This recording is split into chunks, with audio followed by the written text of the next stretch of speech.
For a UT Tyler soccer player, hearing the tragic news that one of his favorite soccer team's plane had crashed was like hearing that one of his family members. City officials admit there's a growing homeless population in Tyler, and they're trying to address the issue. It was a lottery ticket called 100 times the cash. The winner will claim a third of 4 prizes that are worth $2.5 million.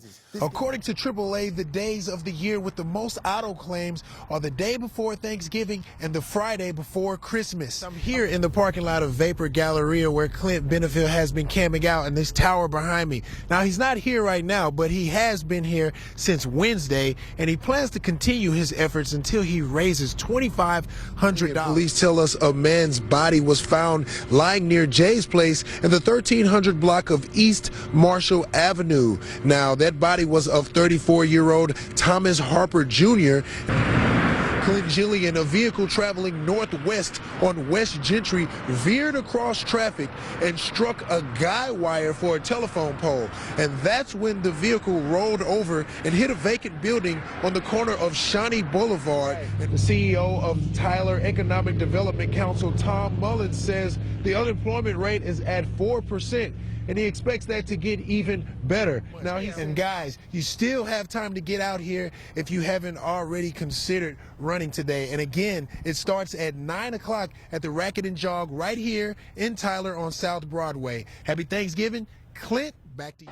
That's right, and people here have turned this into an all-day event. I talked to some folks in line, and they say they've waited 3 to 4 hours just to customize that special bear. Been here since 9:30.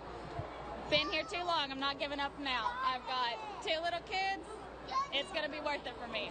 Hundreds turned out to Richland Mall for Build-A-Bear's one-day sale, Pay Your Wage, that lets customers build a bear for the price of their age. Many couldn't resist the promotion. Because I love the kids and they love the bears and their memories and stuff you can build forever. No one anticipated the size of the crowds here today. It's worse than Black Friday, I know that for sure. Others have decided to make a full day out of it, driving in from parts of Central Texas that don't have a Build-A-Bear store. We're from Killeen, so we drove here to Build-A-Bear because this is like the closest one. We've been here since 9 o'clock. It's like a 50-minute drive and then a 3-hour wait plus like probably another 2 hours.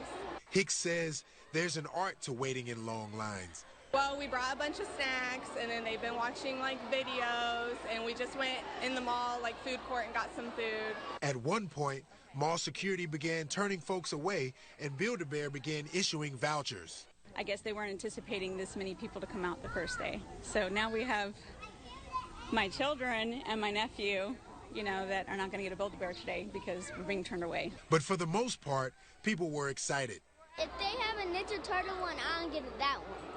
Overall, folks say it was a positive experience and a good deal, too. I paid $21 for 2 ponies and outfits. I'd say so. Now, typically it would cost that much for just one basic bear. And employees at this location say they'll be here till 9 p.m. or until they sell out.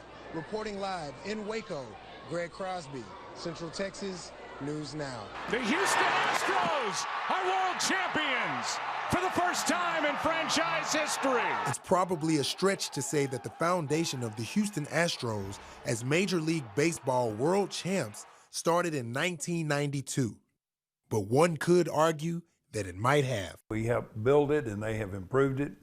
And so we have, just a strong feeling for that. It's kind of like your hometown you grew up in. You graduated from high school, so you still feel an allegiance to the high school and the community and the people you knew. That's Drayton McClain, entrepreneur and former owner of the Houston Astros. Under his leadership, the Astros had a series of winning seasons, making it to the World Series in 2005, but they'd ultimately lose to the Chicago White Sox. We achieved a great deal, had great teams, went to the playoffs 7 or 8 years of the 19 years. And we see the progression, how baseball became more and more popular in Houston. His impression can be felt on Astros fans today. McClain is credited for moving the Stros from the Astrodome. And we built Minute Maid Park in the year 2000, and that just raised everybody's interest. We feel we've developed one of the best ballparks in America. There's even a few players on the team now drafted under McLean's ownership. Springer, the center fielder, the guy that hit the home run, that was drafted, and he was just a great player. Tuve, who is the second baseman, and I think probably the best hitter in baseball, and we got him in the international draft. Happy about his former team's accomplishments, McLean thinks it's perfect timing for the Astros to win it all. This is a great group of young players, and so they're going to get out in the community, and people will see them, and I think it'll just lift their spirits to see what we've accomplished. In Temple, Greg Crosby, KWTX News 10.